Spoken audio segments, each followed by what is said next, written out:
বিসমিল্লাহির রহমানির রহিম। আসসালামু আলাইকুম ওয়া রাহমাতুল্লাহ। সুপ্রিয় নবম শ্রেণীর শিক্ষার্থীরা, আশা করি তোমরা আল্লাহর অশেষ রহমতে অনেক অনেক ভালো আছো।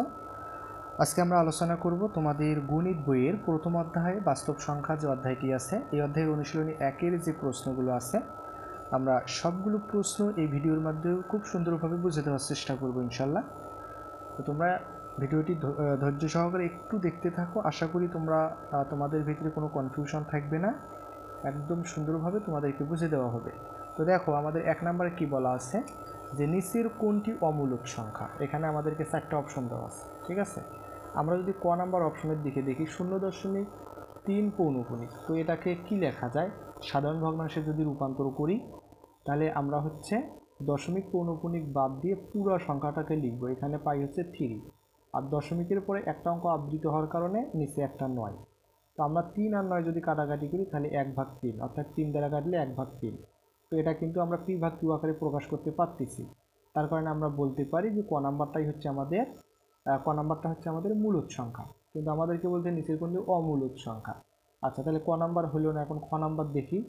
√16/9, এই রুটটা 16-র উপরেও আছে, 9-এর উপরেও আছে। 16কে রুট করলে 4, 9কে রুট করলে 3, এটাও কিন্তু মূলদ সংখ্যা। তার কারণে খ নাম্বারও হবে না। এখন গ নাম্বারটা যদি আমরা একটু দেখি, আমরা হচ্ছে 8 আর 27-এর এখানে দেখা যাচ্ছে ঘন কিউব দেওয়া আছে। তো 8-এর কিউবিক রুট করলে আমরা পাই হচ্ছে 2, 27কে কিউবিক রুট করলে আমরা পাই হচ্ছে 3, অর্থাৎ 2/3।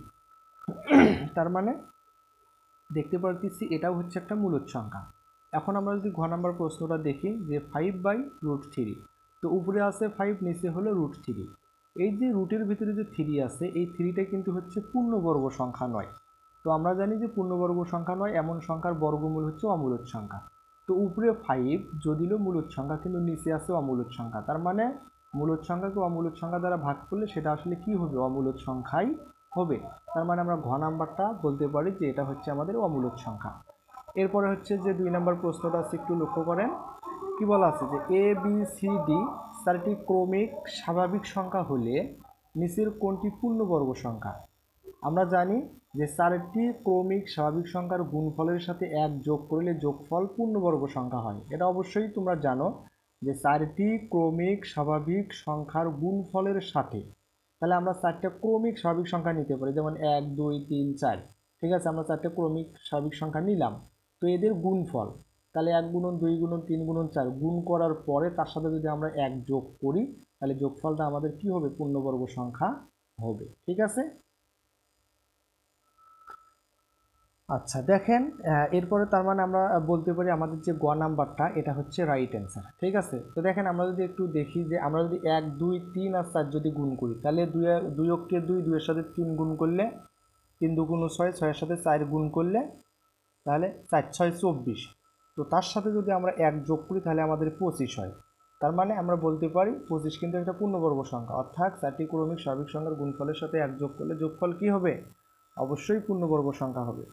এরপরে 3 নম্বরে কি বলছে লক্ষ্য করেন যে 1 থেকে 10 পর্যন্ত, 1 থেকে 10 পর্যন্ত মৌলিক সংখ্যা কয়টি? আমরা জানি 1 থেকে 10 পর্যন্ত মৌলিক সংখ্যা 4টি, 2, 3, 5, 7, এগুলো হচ্ছে মৌলিক সংখ্যা। ঠিক আছে। এরপরে যে 4 নম্বর প্রশ্নটা আছে, বলছে কোনটি সকল পূর্ণ সংখ্যার সেট? আমরা জানি শূন্য সহ সকল ধনাত্মক ও ঋণাত্মক সংখ্যাগুলোকে পূর্ণ সংখ্যা বলা হয়। ঠিক আছে। তো আমরা খ নাম্বার যে অপশনটা আছে এখানে দেখেন 0, 1, 2, অর্থাৎ শূন্যের ডান পাশে আমাদের পজিটিভ সংখ্যাগুলো আছে এবং ধারাবাহিকভাবে আছে, আর শূন্যের বাম পাশে আমাদের ঋণাত্মক সংখ্যা যা ধারাবাহিকভাবেই আছে। ঠিক আছে। তার কারণে খ নাম্বারটা হবে আমাদের রাইট অ্যান্সার। ক নাম্বারটা কেন হবে না? দেখেন, 0-র পরে 2 আছে, কিন্তু আমাদের তো 1, 2, 3, 4 থেকেই শুরু হতে হবে, তার মানে এখানে ধারাবাহিকভাবে নাই। এরপরে গ নাম্বারটা কেন হবে না? দেখেন 0, 1, 1-এর পরে 2 হওয়ার কথা, 2 নেই, 3 আছে, তার মানে এটাও হবে না। এরপরে হচ্ছে এখানে শূন্য সহ শুধু ধনাত্মক সংখ্যাগুলো আছে, ঋণাত্মক সংখ্যা নেই, তার কারণে এটাও হবে না। অ্যান্সার হবে খ নাম্বার। এরপরে 5 নাম্বার কি বলছে দেখেন, যে বাস্তব সংখ্যার ক্ষেত্রে বিজোড় সংখ্যার বর্গ একটি বিজোড় সংখ্যা। দেখেন, আমরা একটা বিজোড় সংখ্যা নিয়েছি, তাকে বর্গ করছি, বিজোড় সংখ্যা পাইছি, তার মানে প্রথমটা রাইট। দ্বিতীয়টা কি বলছে? দুইটি জোড় সংখ্যার গুণফল এর গুণিতক জোড় সংখ্যা। দুইটি জোড় সংখ্যার গুণফল এর গুণিতক। যেমন আমরা দুইটা জোড় সংখ্যা নিছি, 2 গুণন 2, ঠিক আছে। তো এই ক্ষেত্রে আমরা 2 গুণন 2 করলে 4 পাই। তো 4 এর গুণিতক হচ্ছে 4 4 করে বাড়তে থাকবে, 4 8 12 16 20 ইত্যাদি। গুণিতক কিন্তু অসীম সংখ্যক। ঠিক আছে। তো গুণিতকগুলো আমরা দেখতে পারতেছি জোড় সংখ্যা, অথবা আমরা যদি এটা দেখি 2 গুণন 4, অর্থাৎ 2 একটা জোড় সংখ্যা নিছি, 4 একটা জোড় সংখ্যা নিছি, দুটা ভিন্ন ভিন্ন নিছি, তাহলে 4 2 গুণ 8। তো 8 এর গুণিতকগুলো 8 8 করে বাড়তে থাকবে, 8 16 24 32। তো এগুলোও দেখতে পারতেছি আমরা কি সংখ্যা, জোড় সংখ্যা। তার মানে দুইটি জোড় সংখ্যার গুণফলের গুণিতক অবশ্যই কি হবে, জোড় সংখ্যা হবে। ঠিক আছে। এরপরে 3 নম্বর বলছে পূর্ণবর্গ নয় এমন সংখ্যার বর্গমূল মূলদ সংখ্যা। না, এটা হবে না। আমরা জানি পূর্ণবর্গ নয় এমন সংখ্যার বর্গমূল অমূলদ সংখ্যা, কিন্তু এখানে মূলদ সংখ্যার কথা বলা আছে। তার কারণে আমরা বলতে পারি যে 1 আর 2 হচ্ছে আমাদের রাইট অ্যান্সার, অর্থাৎ ক নাম্বারটা হবে সঠিক অ্যান্সার। ঠিক আছে। এরপরে 3 নাম্বার, আমাদের হচ্ছে 6 নাম্বার। দেখেন কি বলছে এখানে, 3টি ক্রমিক স্বাভাবিক সংখ্যার গুণফল সর্বদাই নিচের কোন সংখ্যা দ্বারা বিভাজ্য হবে। 3টি ক্রমিক স্বাভাবিক সংখ্যার গুণফল, আমরা জানি 3টি ক্রমিক স্বাভাবিক সংখ্যার গুণফল অবশ্যই 2 3 আর হচ্ছে 6 দ্বারা বিভাজ্য হবে। ধরেন আপনি হচ্ছে 5 থেকে ক্রমিক সংখ্যা 3টা নিলেন, 5 6 7। তো এদেরকে যদি গুণ করেন, যে গুণফল হবে সেগুলো 2 3 6 দ্বারা বিভাজ্য হবে। ঠিক আছে। তো এই 2 3 6 এর ভিতরে যেহেতু 6 আছে খ নাম্বারে, তার কারণে আমরা বলতে পারি যে খ নাম্বারটা হবে রাইট অ্যান্সার।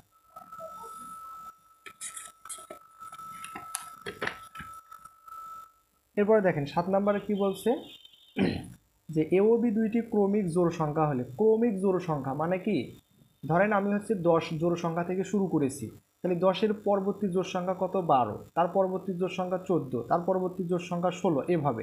এখন আপনি যদি 10 থেকে শুরু করার পরে 10 নেওয়ার পর হচ্ছে ডাইরেক্ট 14 নেন, তাহলে কিন্তু হবে না। ঠিক আছে। অর্থাৎ আপনাকে ধারাবাহিকভাবে চলতে হবে। তাহলে এ ও বি দুইটি যদি ক্রমিক জোড় সংখ্যা হয়, তাহলে নিচের কোনটি বিজোড় সংখ্যা হবে। তো এক্ষেত্রে আমাদের গ নাম্বারটা হলো রাইট অ্যান্সার হয় স্কোয়ার প্লাস 1। এটা হচ্ছে আমাদের কি হবে, বিজোড় সংখ্যা হবে। ঠিক আছে।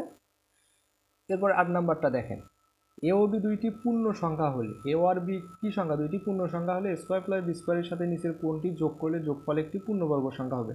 আমরা যদি স্কোয়ার প্লাস বি স্কোয়ারের সাথে 2ab যোগ করি, তাহলে আমাদের ওই যে যেহেতু বলছি এ ও বি দুইটি পূর্ণ সংখ্যা হলে স্কোয়ার প্লাস বি স্কোয়ারের সাথে নিচের কোনটি যোগ করলে যোগফল একটি পূর্ণবর্গ সংখ্যা হবে, আমরা 2ab যোগ করলে আমরা পেয়ে যাব। আমাদের এ প্লাস বি অল স্কোয়ারের একটা সূত্র ছিল যে square plus 2a plus B square, সেরকম।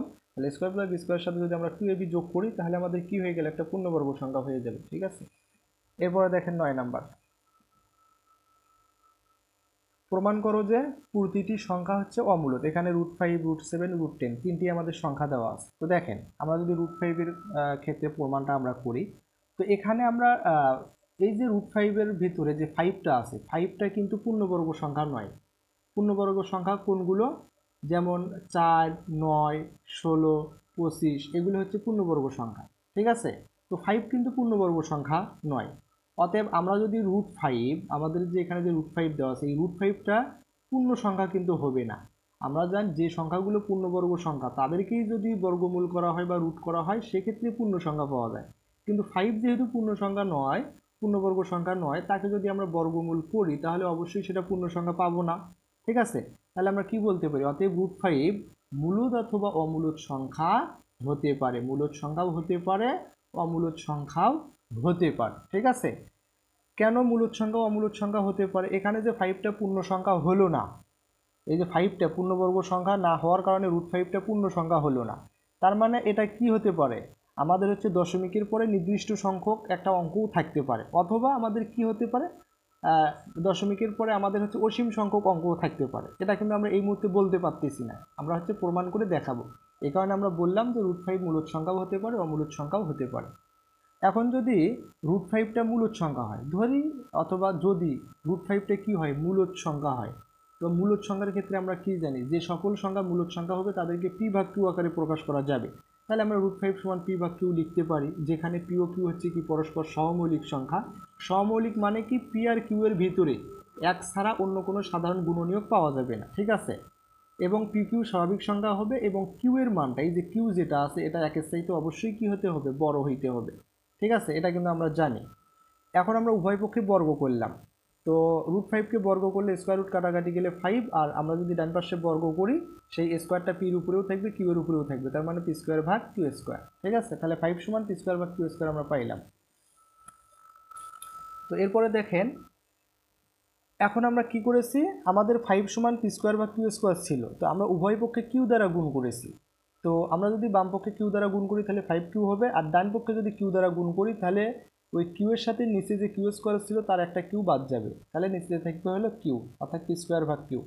এখন এখানে আমরা কি দেখতে পারতেছি, এখানে যদি আমরা একটু লক্ষ্য করি, এই যে 5 কিউ যেটা, এই 5 কিউ একটা হচ্ছে পূর্ণ সংখ্যা, কেননা কিউ এর মান আমরা যদি 2 3 4 5 6 যেটাই বসাই না কেন সেক্ষেত্রে 5 কিউ হচ্ছে একটা পূর্ণ সংখ্যা হবে। কিন্তু পি স্কোয়ার ভাগ কিউ এর ক্ষেত্রে যেহেতু আমাদেরকে বলা ছিল পি ও কিউ হচ্ছে কি সংখ্যা, পরস্পর সহমৌলিক সংখ্যা, অর্থাৎ পি আর কিউ এর এক ব্যতীত অন্য কোনো সাধারণ গুণনীয়ক থাকা যাবে না।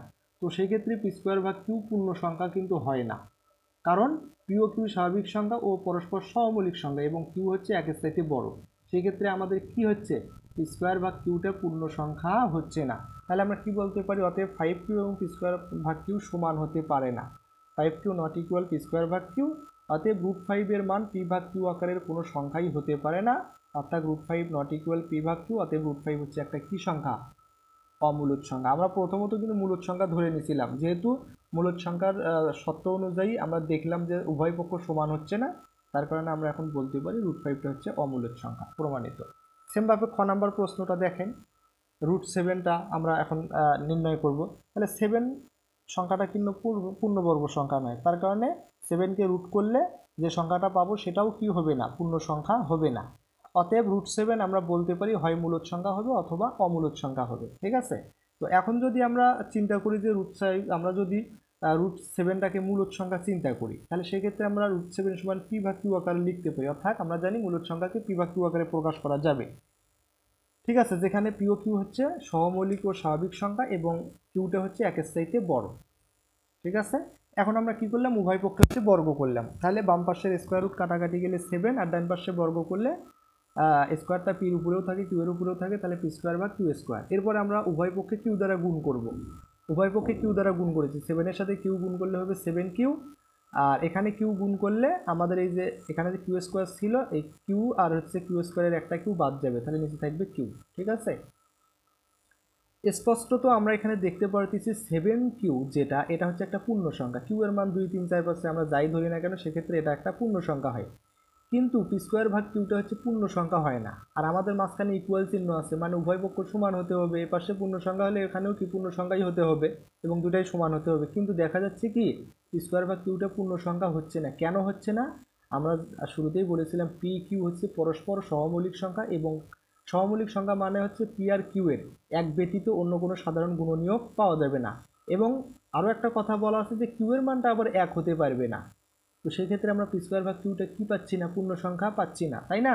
তো দেখেন 7 কিউ পূর্ণ সংখ্যা কিন্তু পি স্কোয়ার ভাগ কিউ পূর্ণ সংখ্যা নয়, কারণটা কি, পি ও কিউ হচ্ছে স্বাভাবিক সংখ্যা ও পরস্পর সহমৌলিক সংখ্যা এবং কিউ গ্রেটার দেন 1, অতএব 7 কিউ এবং পি স্কোয়ার ভাগ কিউ সমান হতে পারে না, 7 Q not equal P square ভাগ কিউ।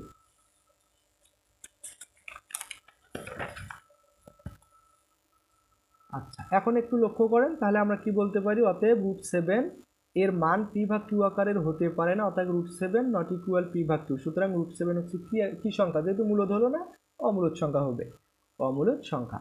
সেমভাবে গ নাম্বার প্রশ্নটাও আমরা সমাধান করি, √10 আসলে কি সংখ্যা সেটা দেখব।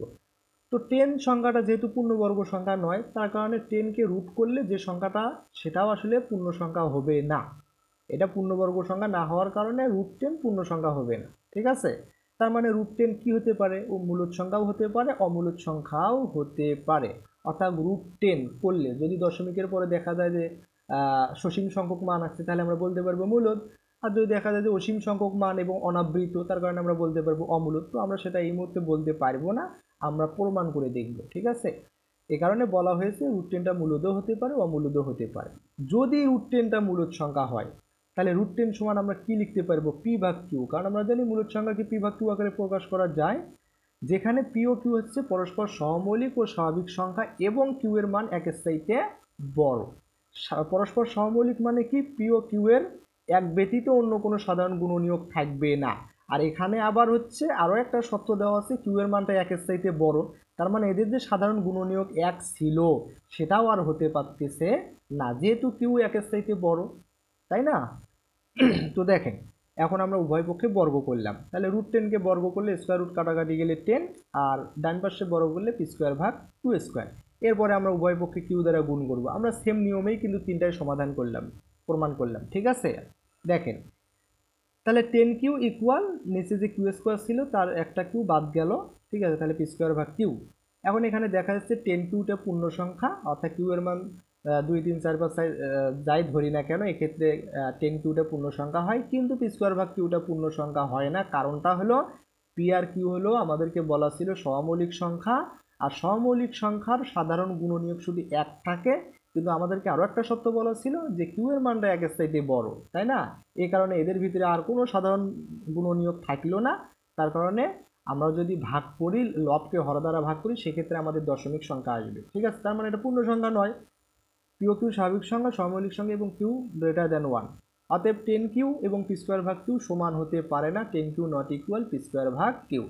অতএব √10 এর মান পি ভাগ কিউ আকারের কোনো সংখ্যা হতে পারে না। √10 নট ইকুয়াল পি ভাগ কিউ। ঠিক আছে, সুতরাং √10 হচ্ছে একটা কি সংখ্যা? অমূলক সংখ্যা।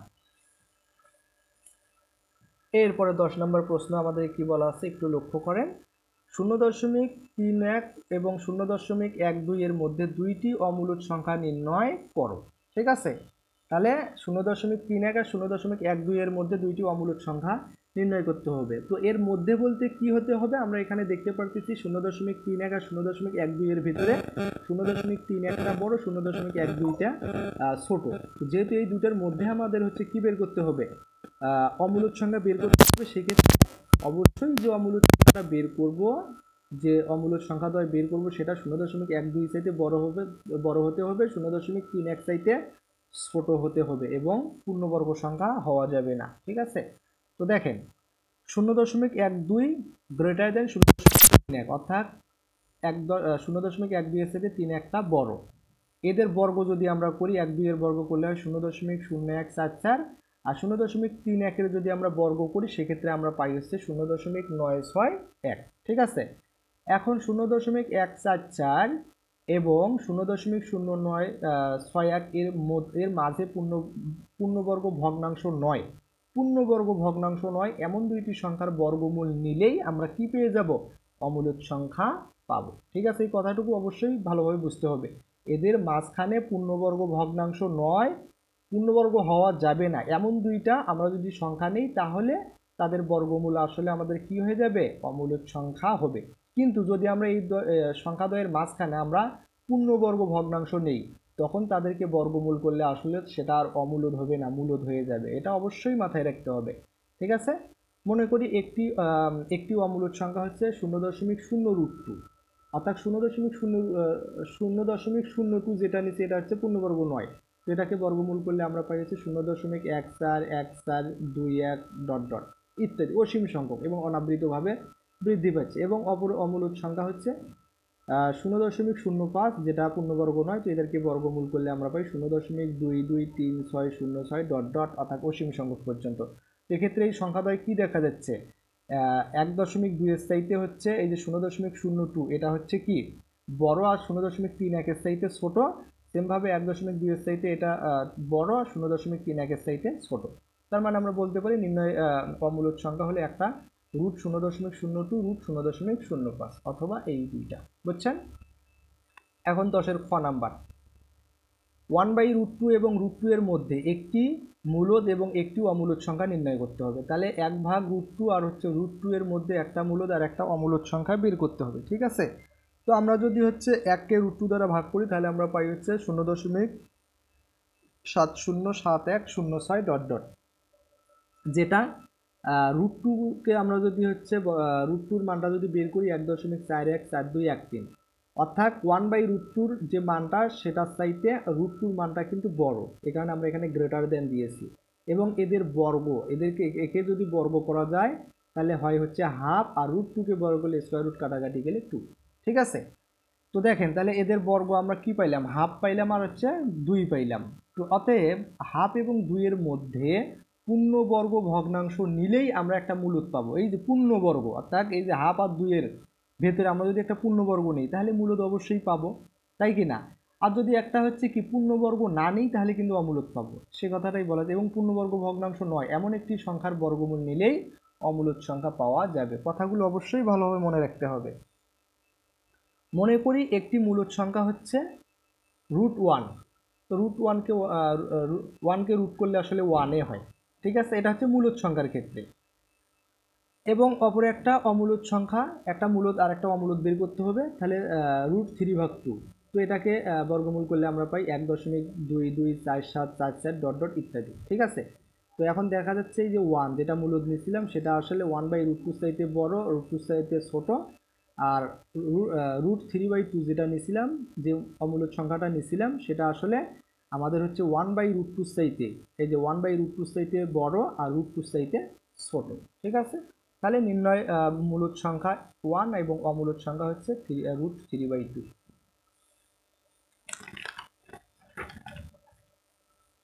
আচ্ছা, এরপরে দেখেন 11 নম্বর যে প্রশ্নটা,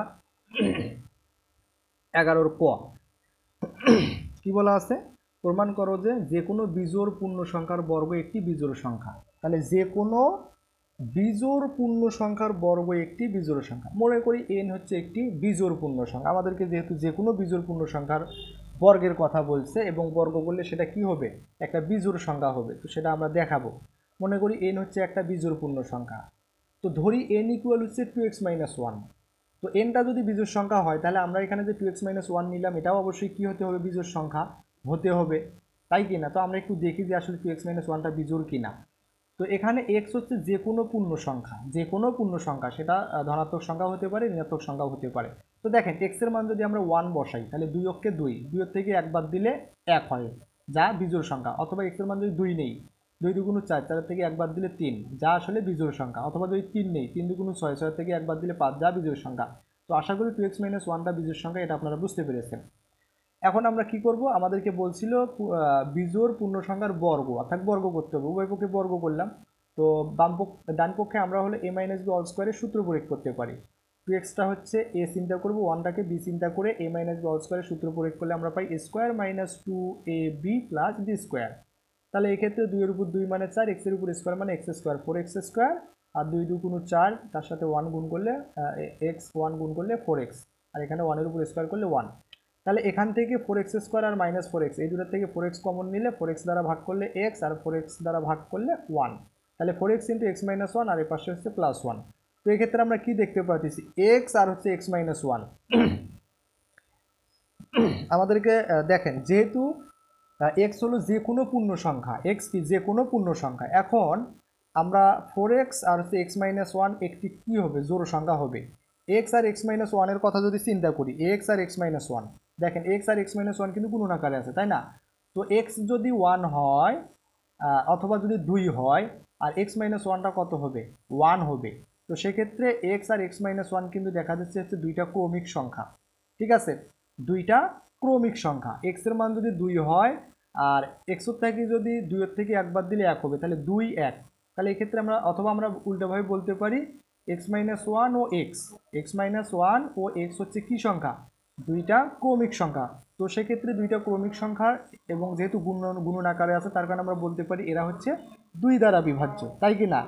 এখন 4x × x - 1 এটা কিন্তু অবশ্যই 8 দ্বারা বিভাজ্য হবে। কি দ্বারা বিভাজ্য, 8 দ্বারা। দেখেন 4x × x - 1 একটি জোড় সংখ্যা, 4x × x - 1 + 1, তাহলে যেহেতু 8 দ্বারা বিভাজ্য, তার মানে এটা আমরা বলতে পারি একটা কি সংখ্যা, জোড় সংখ্যা।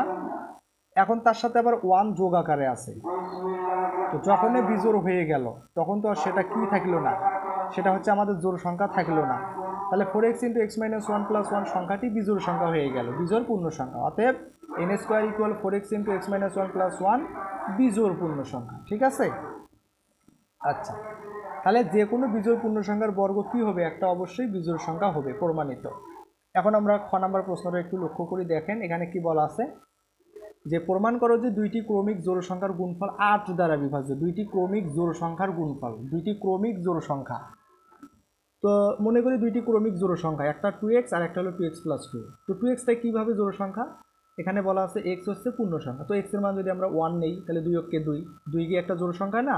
অথবা যদি x এর মান 2 নেই, তাহলে 2 2 4, 4 কি একটা জোড় সংখ্যা না। তো এটা যদি 4 হয় তাহলে এখানেও তো 2xটা 4 হবে, তার সাথে 2 যোগ করলে 6 হবে। তার মানে একটা হলো 4 আর একটা হলো 6, একটা হলো 2 একটা হলো 4, অথবা একটা 6 একটা 8। তো এগুলো কিন্তু ক্রমিক জোড় সংখ্যা হচ্ছে। ক্রমিক মানে একটার পর একটা ধারাবাহিকভাবে চলতে থাকবে, ঠিক আছে। অর্থাৎ আমি যদি 2 থেকে শুরু করি তাহলে একটা 2 হলে আর একটা 4 হতে হবে, অথবা যদি আমি 10 থেকে শুরু করি একটা 10 হলে আর একটা 12 হতে হবে। কিন্তু এমনটা হবে না যে একটা 10 হলে আর একটা 16 হবে, এমনটা হবে না। ক্রমিক মানেই হচ্ছে ধারাবাহিকভাবে হবে। তাহলে সংখ্যাদ্বয়ের গুণফল 2x into 2x plus 1 2x plus 2, এখানে বলছিল যে দুইটি ক্রমিক জোড় সংখ্যার গুণফল। তো আমরা দুইটা ক্রমিক জোড় সংখ্যা নিলাম এবং তাদেরকে গুণন আকারে লিখলাম। 2x গুণ করলে 2 দুগুণ 4, x গুণ করলে x square 4x square, 2x দ্বারা 2কে গুণ করলে 2 দুগুণ 4 x 4x। তো দুটার থেকে 4x কমন নিলে 4x দ্বারা ভাগ করলে x, আর এখানে 4x দ্বারা ভাগ করলে 1, তাহলে 4x ইন্টু x প্লাস 1। তো এক্ষেত্রে আমরা কি দেখতে পাইতেছি, x আর x প্লাস 1 হচ্ছে দুইটি ক্রমিক সংখ্যা, ঠিক আছে। অর্থাৎ x যদি 1 হয় তাহলে x প্লাস 1 হবে 2, x যদি 2 হয় তাহলে x প্লাস 1 হবে 3। তাহলে এগুলো কি দুইটি ক্রমিক সংখ্যা, এখানে কিন্তু জোর কথা বলা হচ্ছে না, দুইটা ক্রমিক সংখ্যার কথা বলা হচ্ছে। x ও x প্লাস 1 হচ্ছে দুইটি ক্রমিক সংখ্যা এবং এই সংখ্যাটাই গুণন আকারে আছে, তাই এদের যে কোনো একটি অবশ্যই জোড় সংখ্যা হবে, ঠিক আছে, তাই কি না। তাহলে x প্লাস 1 অবশ্যই কি দ্বারা বিভাজ্য হবে, 2 দ্বারা বিভাজ্য। আমরা জানি দুইটি ক্রমিক সংখ্যার গুণফল অবশ্যই 2 দ্বারা বিভাজ্য হবে। তো x আর x প্লাস 1 যদি 2 দ্বারা বিভাজ্য হয় তাহলে x আর x প্লাস 1 এর পরিবর্তে 2 পাই, আর এখানে আছে 4, তাহলে 4 দুগুণ 8, তার মানে 4x ইন্টু x প্লাস 1 8 দ্বারা কি হবে, বিভাজ্য হবে। আচ্ছা দেখেন, আমরা বলতে পারি অতএব 4x ইন্টু x প্লাস 1 সংখ্যাটি 4 দুগুণ 8 দ্বারা বিভাজ্য। সুতরাং দুইটি ক্রমিক জোড় সংখ্যার গুণফল কি হবে, 8 দ্বারা বিভাজ্য হবে, প্রমাণিত। এখন হচ্ছে 12 নম্বরের প্রশ্নগুলো আমরা দেখব। আবৃত দশমিক ভগ্নাংশে প্রকাশ করো। তাহলে 1/6 কে আমাদের কি করতে হবে, আবৃত দশমিক ভগ্নাংশ বা পৌনঃপুনিক দশমিক ভগ্নাংশে প্রকাশ করতে হবে। তাহলে 1/6, তো 1কে তো আমরা 6 দ্বারা ভাগ করতে পারি না, এই কারণে আমরা হচ্ছে 1 এর পর একটা শূন্য নিলাম, আর হচ্ছে আমরা এখানে একটা দশমিক নিলাম, ঠিক আছে। তাহলে 10 হলো, 10কে 6 দ্বারা 10-এর ভিতরে 6 যায় হচ্ছে কয়বার, একবার। তাহলে 6 10 থেকে 6 বার দিলে 4, যেহেতু দশমিকের কারণে আমরা এখানে বারবার শূন্য নিতেই থাকবো, ঠিক আছে। তাহলে এখানে আবার একটা শূন্য নিলাম, 40, 40-এর ভিতরে 6 যায় হচ্ছে কয়বার, 6 6 36, তাহলে 4, আবার শূন্য আমরা এখানে নিতে পারি, আবার 40-এর ভিতরে 6 যায় 6 বার, 6 6 36, ঠিক আছে। আবার 40-এর থেকে 36 বার দিলে 4, আরও একটা শূন্য নিলাম। তো এক্ষেত্রে আমরা দেখতে পাচ্ছি বারবার কিন্তু 6 6 করে আসতে থাকতেছে, ঠিক আছে। তাহলে 0.1 6 6 6 6 ডট ডট এইভাবে অনেক অসীম সংখ্যকবার 6 আসবে, যা আমরা গণনা করে শেষ করতে পারবো না। তার কারণে যেহেতু দেখা যাচ্ছে যে 6 সংখ্যাটা বারবার আসতেছে, তাহলে এটাকে আমরা লিখতে পারি 0.6 পৌনঃপুনিক, 0.6 পৌনঃপুনিক লিখতে পারি, ঠিক আছে, 0.6 পৌনঃপুনিক। এখন হচ্ছে খ নাম্বার প্রশ্নটা যদি আমরা একটু লক্ষ্য করি, দেখেন 7/11। তো আমরা তো আর হচ্ছে 7কে 11 দ্বারা ভাগ করতে পারি না, তাই না। এই কারণে 7-এর পর একটা শূন্য এবং এখানে দশমিক নিয়ে 7-এর পর একটা শূন্য নিলাম, তাহলে 77। 77-এর ভিতরে 11 কয়বার যায়, 6 11 66, 6 বার যায়। তাহলে এখানে 6 নিলাম, 77 থেকে 66 বাদ দিলে 4, দশমিকের কারণে শূন্য। 40-এর ভিতরে 11 কয়বার যায়, তাহলে 3 13 39, তাহলে এখানে 3 বার যায়। 3 11 33, তাহলে 3 বার যায়। আর 3 11 33, 4 11 44 হয়, ঠিক আছে। তো 3 বার যায়, তাহলে 40-এর থেকে 33 বাদ দিলে 7, দশমিকের কারণে শূন্য নিলাম। এরপরে আবার 77-এর ভেতরে দেখেন 11 কয়বার যাবে, এই যে যেমন এখানে 77-এর ভেতরে 11 হচ্ছে কয়বার গেছিল, 6 বার গেছিল, তার কারণে এখানেও 6 বার যাবে, ঠিক আছে। তাহলে 6 11 66, 77 থেকে 66 বাদ দিলে আবার 4, আবার একটা শূন্য নিতে পারবো। তো এখান থেকে আমরা দেখতে পাচ্ছি যে 0.63 63 63 এভাবে বারবার আসতেই থাকতেছে। অর্থাৎ একবার 77 আসতেছে, ঠিক আছে, একবার 40, একবার 77, একবার 40, এভাবে কিন্তু আসতেছে। তার কারণে আমরা বলতে পারি যে যেহেতু 6 3 6 3 বারবার, 6 আর 3 বারবার আসতেছে, তার কারণে আমরা লিখতে পারি 0.6 পৌনঃপুনিক 3 পৌনঃপুনিক। তো এটাই আসলে আবৃত দশমিক ভগ্নাংশ। এরপর হচ্ছে গ নাম্বার যে প্রশ্নটা আছে একটু লক্ষ্য করেন। তো এটা আমাদের মিশ্র আছে, এটাকে আমরা আগে অপরকৃত করে নেব। তাহলে 9 আর 3 গুণন করব, তাহলে 3 নং 27, 27-এর সাথে লব যোগ করব, 27 আর 2 হচ্ছে 28 29, তাহলে 29/9 আমরা লিখতে পারি। এখন আমরা 29-কে 9 দ্বারা ভাগ করতে পারি, তাহলে 29-এর ভিতরে 9/9 যায় হচ্ছে 3 বার, 3 নং 27, 29-এর থেকে 27 বাদ দিলে 2, ঠিক আছে। তো 2-এর ভিতরে এখন কিন্তু আর 9 যায় না, এখানে একটা দশমিক নিয়ে এখানে শূন্য নিলাম, 20, তাহলে 20-এর ভিতরে 9 যায় কয়বার, 2 বার, 9 2 18, 2 থেকে 18 বাদ দিলে 2 শূন্য। আবার 20-এর ভিতরে 9 যায় হচ্ছে 2 বার, 9 2 18, আবার 2।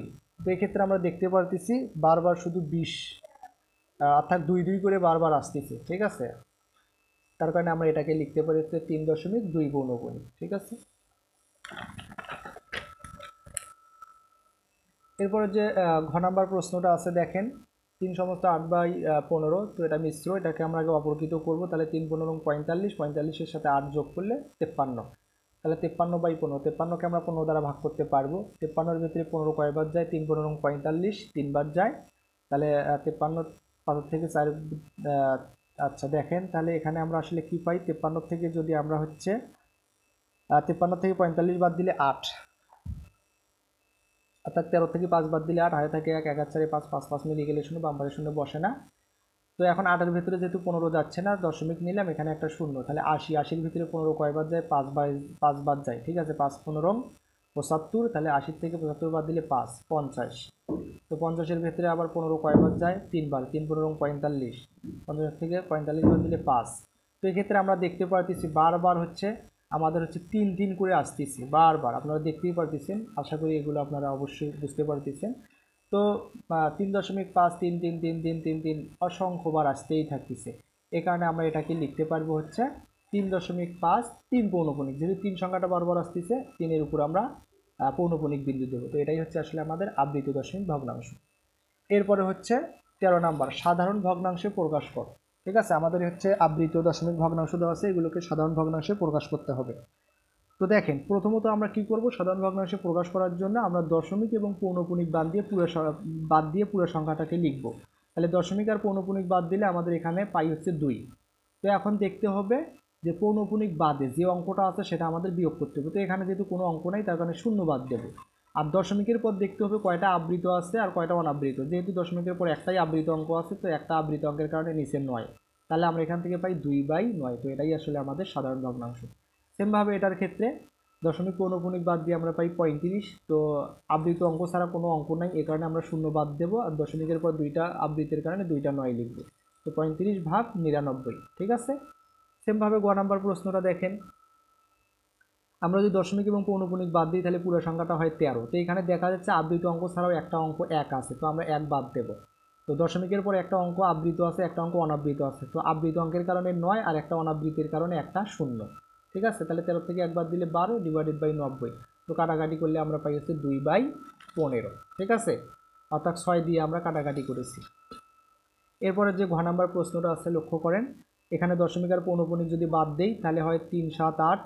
তো সেখান থেকে আমাদের হচ্ছে আবৃত অঙ্ক ছাড়া আছে হলো 3 আর 7, তাহলে 3 আর 7 মিলে 37। তো এটা থেকে 37 বাদ দিতে হবে। আর দশমিকের পর একটা অঙ্ক আবৃতের কারণে একটা 9, একটা অনাবৃতের কারণে একটা 0। অর্থাৎ দশমিকের পরে দেখতে হবে কয়টা আবৃত আর কয়টা অনাবৃত। যে কয়টা আবৃত সেই কয়টা নয়, যে কয়টা অনাবৃত সেই কয়টা 0 নিতে হবে। ঠিক আছে, তো এখন বিয়োগ করলে আমরা পাই 341, নিচে হলো 90। তো এখান থেকে আমরা হচ্ছে মিশ্র করলে 3 সমস্ত 71/90 পাই। তো আশা করি আপনারা এগুলো অবশ্যই বুঝতে পারতেছেন। নাম্বার প্রশ্নটা দেখেন, তাহলে দশমিক আর পৌনপুনিক বাদে আমরা পুরো সংখ্যাটাকে লিখেছি। তো এখানে দেখা যাচ্ছে 3 0 9, 3টা অঙ্ক কিন্তু আবৃত, অর্থাৎ 3-এর উপর পৌনপুনিক, 9-এর উপর পৌনপুনিক। তো এখন এদের মাঝখানে যতগুলো অঙ্ক থাকবে এগুলোও আবৃত, কিন্তু আসলে এদের উপর পৌনপুনিক বিন্দু দিলেও হয়, না দিলেও হয়। অর্থাৎ প্রথম এবং লাস্টেরটার উপর পৌনপুনিক দিয়ে মাঝখানে যতগুলো আছে সবগুলোই পৌনপুনিক বোঝায়। ঠিক আছে, তো এক্ষেত্রে আমরা দেখতে পাচ্ছি 6 আর 2 অনাবৃত, তো এটা বাদ দিতে হবে। এখন হচ্ছে দশমিকের পরে 3টা অঙ্ক আবৃত, 3টা 9, দশমিকের পর একটা অঙ্ক অনাবৃত, একটা 0। ঠিক আছে, তো এখন আমরা বিয়োগ করলে আমরা পাই হচ্ছে 6 2 2 4 7, আর নিচে হলো 3টে 9 0। তো এদেরকে আমরা সংক্ষিপ্তকরণ করলে আমরা পাই হচ্ছে এটা, এরপরে মিশ্র করলে আমরা এভাবে লিখতে পারি। তো আশা করি আপনারা এগুলো বুঝতে পারতেছেন। তো এরপরে আমরা যদি একটু 14 নাম্বার প্রশ্নটা লক্ষ্য করি, দেখেন তাহলে আমাদেরকে 14 নাম্বার প্রশ্নে কি বলা হচ্ছে যে সদৃশ আবৃত দশমিক ভগ্নাংশে প্রকাশ করো। সদৃশ মানে একই রকম, এরকম আবৃত দশমিক ভগ্নাংশে প্রকাশ করতে হবে। তো এখানে দেওয়া আছে 2.3 পৌনপুনিক, অর্থাৎ দশমিকের পরে একটা অঙ্ক আবৃত আছে, আর এখানে কি দেওয়া আছে 2.3 পৌনপুনিক 5 পৌনপুনিক, অর্থাৎ একটা দশমিক ভগ্নাংশে একটা অঙ্ক আবৃত, কোনো অনাবৃত নাই, আর এক্ষেত্রে 2টা আবৃত, একটা অনাবৃত। তার মানে এক্ষেত্রে এই দুইটা হচ্ছে বিসদৃশ্য আছে। তো এই দুইটাকে আমাদেরকে সদৃশ করতে হবে। যেমন এখানে 2টা আবৃত একটা অনাবৃত আছে, এটাতেও 2টা আবৃত একটা অনাবৃত করতে হবে, এটাই আসলে সদৃশ করা। তো দেখেন এক্ষেত্রে আমাদের কি দেখতে হবে যে দশমিকের পরে আমাদের কয়টা আবৃত অঙ্ক আছে আর কয়টা অনাবৃত অঙ্ক আছে। তো প্রথমত আমরা হচ্ছে অনাবৃত অঙ্কগুলো দেখব। তো এটার ক্ষেত্রে কোনো অনাবৃত নাই, কিন্তু এটার ক্ষেত্রে অনাবৃত আছে, একটা অঙ্ক আছে।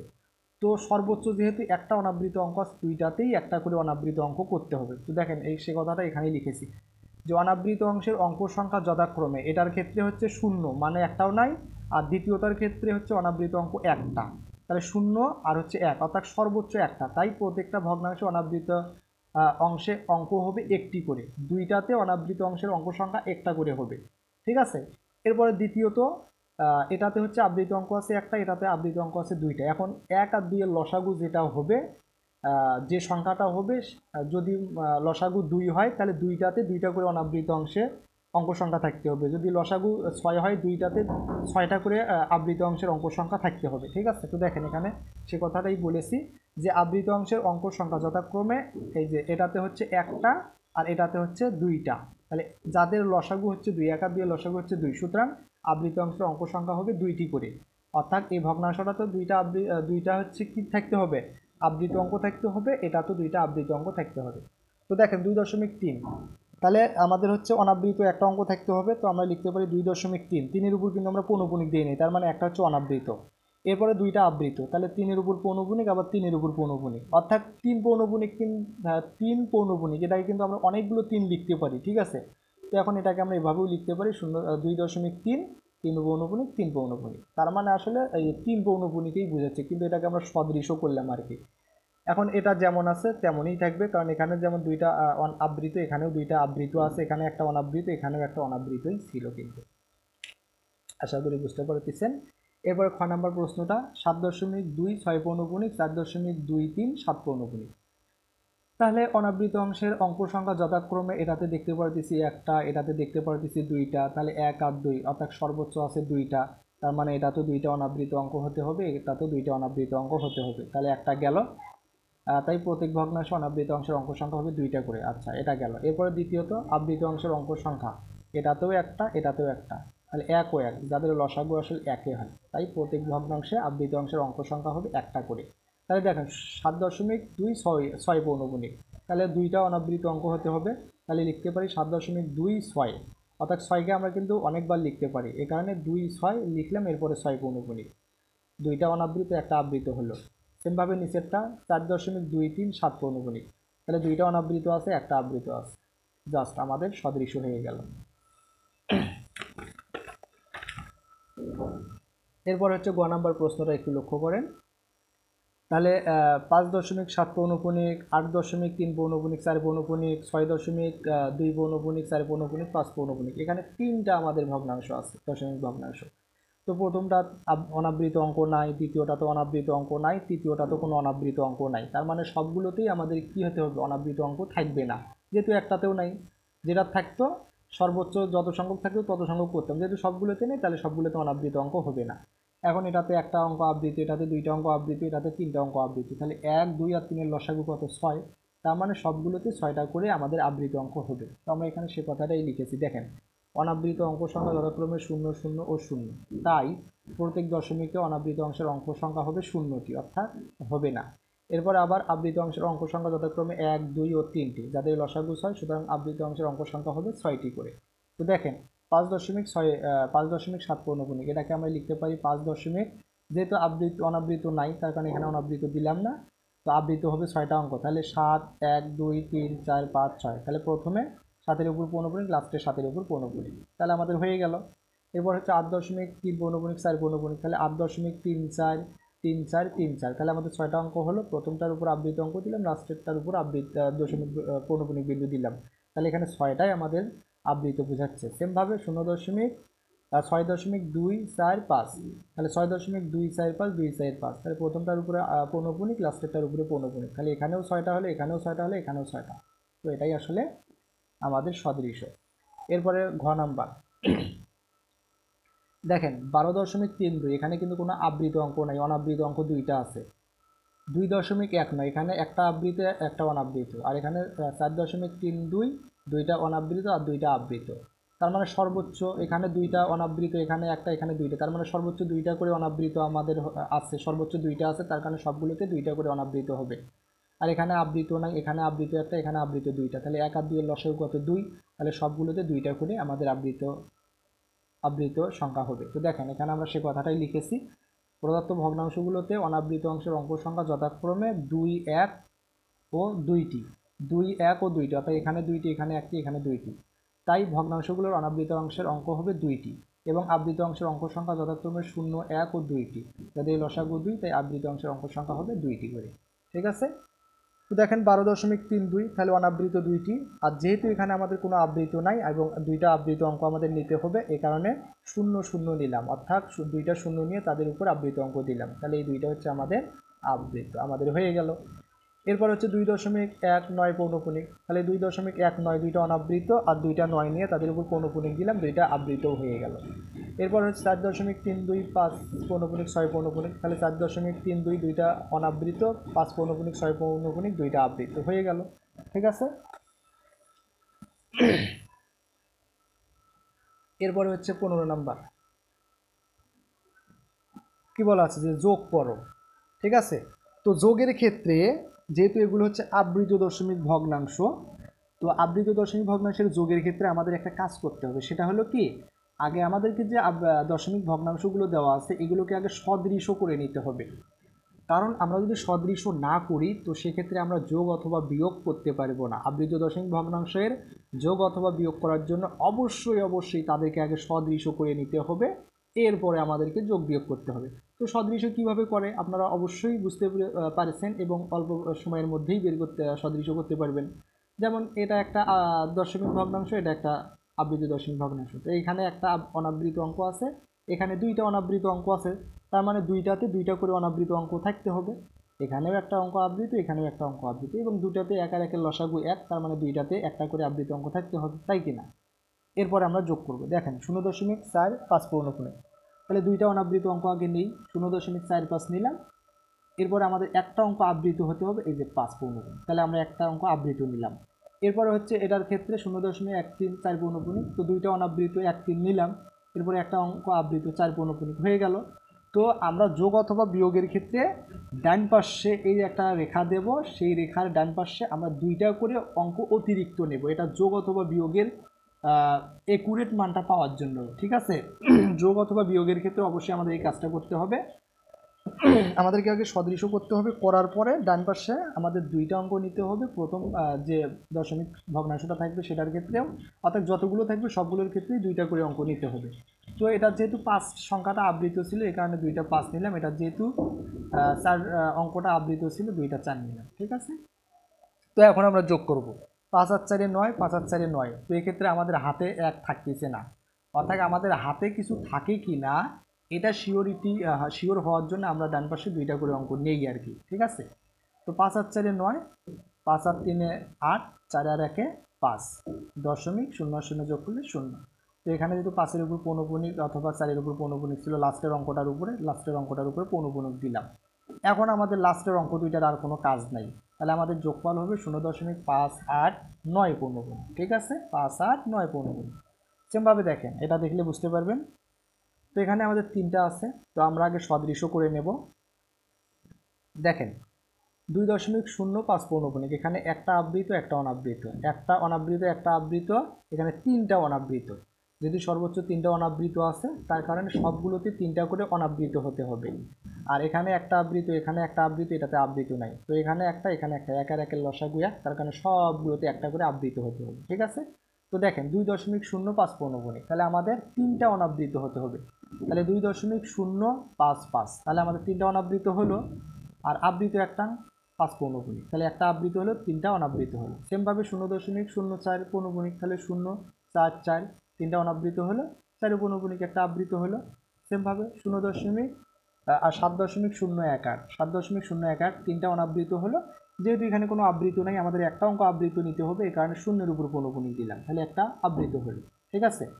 তো এখন আমাদের এই যে 5 যেহেতু আবৃত ছিল, 2টা 5 নেব সুবিধার্থে, যোগের সুবিধার্থে। 4 আবৃত ছিল, 2টা 4 নেব, যেহেতু এখানে 0 আবৃত, 2টা 0 নেব। ঠিক আছে? এখন যোগ করব। 5 আর 4 9, 9-এর সাথে 0 যোগ করলে 9, 5 4 9 0 9, 5 আর 4 9, 5 4 5 আর 4 9, 9 আর 8 17 7, হাতে থাকে 1, 1 আর 5 6, 6 আর 4 10, 10 আর 1 11, 11-র 1, হাতে থাকে 1, 1 আর 0 1, তার সাথে শূন্য যোগ করলে 1, তার সাথে শূন্য যোগ করলে 1।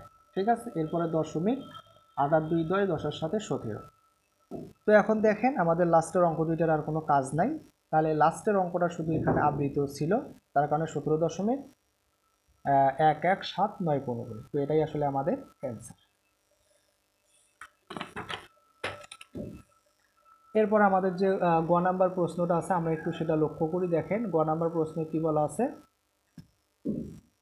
0.0065 এখানে দুইটা অনাবৃত একটা আবৃত, এখানে অনাবৃত নাই দুইটা আবৃত, এখানে একটা অনাবৃত তিনটা আবৃত। তাহলে আমরা দেখতে পাচ্ছি যে সর্বোচ্চ অনাবৃত আছে দুইটা, তার কারণে সবগুলোতে দুইটা করে অনাবৃত হবে। একটা আবৃত, দুইটা আবৃত, তিনটা আবৃত, 1 2 আর 3 এর লসাগু 6, তার কারণে 6টাতে তিনটাতে আমাদের 6টা করে আবৃত অঙ্ক হতে হবে। তো দেখেন আমরা এখানে করেছি, তাহলে 0.0006 তো এটার ক্ষেত্রে দুইটা আমাদের অনাবৃত লাগবে, তাহলে দুইটা অনাবৃত আর 6টা আবৃত, এখানে 6টা 6 নিয়ে প্রথমটার উপর লাস্টেরটার উপর পৌনপুনিক দিয়েছি। এরপরে হচ্ছে 0.9 তো এটার ক্ষেত্রে আমাদের হচ্ছে দুইটা অনাবৃত লাগবে, তাহলে 9 2 নিলাম। এরপরে হচ্ছে 9 2 9 2 9 2 করে 6 বা যেহেতু 6টা অঙ্ক হয়ে গেল, 9 এর উপর পৌনপুনিক 2 এর উপর পৌনপুনিক দিয়ে দিলাম, এবং লাস্টে দুইটা নিলাম 9 2। সেমভাবে উপরেরটার ক্ষেত্রেও দুইটা 6 নিলাম, যেহেতু 6 অঙ্কটা আবৃত। এরপরে হচ্ছে লাস্টেরটার ক্ষেত্রে 0.1 পৌনপুনিক 3 পৌনপুনিক 4 পৌনপুনিক, তো এখানে 0.01 অর্থাৎ দুইটা আমাদের কি হয়ে গেল, অনাবৃত হয়ে গেল। এখানে আবৃত হলো 1 3 4, তো এখানে যেহেতু 1 নিছি, এরপরে 3 4 1 3 4 1, এভাবে কিন্তু আমাদের নিতে হবে। যেহেতু আমাদের 1 3 4 তিনটাই আবৃত, এখানে অনাবৃতের ক্ষেত্রে 0 একটা আছে, কিন্তু আমাদের আরও একটা লাগবে, এই কারণে 1 নেব। তো এক্ষেত্রে আবার 1 3 4 থেকে শুরু করব না, তো 1 যেহেতু নিছি, এরপরে আমাদের আরও দুইটা বাকি আছে, সেই দুটো আগে নেব। 3 4 নেওয়ার পর আবার 1 3 4, 6টা মিলানোর জন্য আরও একটা প্রয়োজন, এরপরে আবার 1 নিলাম। ঠিক আছে, এখন 3-এর উপর পৌনপুনিক, লাস্টে 1-এর উপর পৌনপুনিক, এবং লাস্টে যেহেতু 1 নিছি, আমাদের আরও 3 4 আছে, তো আমরা লাস্টে 3 4 নেব, দুইটা হিসাবের সুবিধার্থের জন্য। ঠিক আছে, আশা করি তোমরা এটা বুঝতে পেরেছো। এখন আমরা যোগ করব। দেখেন 6 আর 2 8, 8 আর 4 12, 12 2 হাতে থাকে 1, 1 আর 9 10, 10 আর 6 16, 16 আর 3 16 আর হচ্ছে 3 17 18 19, 19 এর 9 হাতে থাকে 1। দেখেন এক্ষেত্রে কিন্তু আমাদের হাতে 1 থাকতেছে। 6 আর 2 8, 8 আর 4 12 2 হাতে থাকে 1, 1 আর 9 10, 10 আর 6 16, 16 আর 3 19, 19 এর 9 হাতে কিন্তু 1 থাকতেছে। সেই একটা এখন আমাদের এখানে আসি যোগ হবে। ঠিক আছে, এই কারণেই কিন্তু আসলে আমাদের পরবর্তী দুইটা করে অঙ্ক নিতে হয়। তাহলে 1 আর 6 7, 7 আর 2 7 8 9, 9 আর 1 10, 10 এর 0 হাতে থাকে 1, 1 আর 6 7, 7 আর হচ্ছে 9 এর 16, 16 আর 4 17 18 19 20, 20 এর 0 হাতে থাকে হচ্ছে 2, 2 আর 6 8, 8 আর 2 10, 10 আর 3 13 3 হাতে থাকে হচ্ছে 1, 1 আর 6 7, 7 আর 9 16, 16 আর 1 17 7 হাতে থাকে হচ্ছে 1, 1 আর 6 7, 7 8 9 10 11 12 13, 13 3 হাতে থাকে 1, 1 আর 6 7, 16, 16 আর 3 16 17 18 19, 19 এর 9 হাতে থাকে 1, 1 আর 2 3, 3 আর 1 4, আর এখানে 9 দশমিকের পর এখানে 0। ঠিক আছে, তো এখন দেখেন তাহলে 0.9 এখানে যা ছিল সব লাস্টের অঙ্ক দুইটা জাস্ট বাদ দেবো, যেহেতু আমাদের 6টা অঙ্ক আবৃত ছিল। তো দেখেন এই যে 9 এর উপর পৌনপুনিক ছিল দিলাম, 0 এর উপর পৌনপুনিক দিয়ে দিলাম, তো এটাই আসলে আমাদের যোগফল। এরপরে আমাদের 16 নম্বর যে প্রশ্ন আছে, আমরা এখন বিয়োগ করব। বিয়োগ, ঠিক আছে, তো ভগ্নাংশ বিয়োগের ক্ষেত্রে আমাদের আবৃত সদৃশ আবৃত দশমিক ভগ্নাংশকে পরিণত করতে হবে।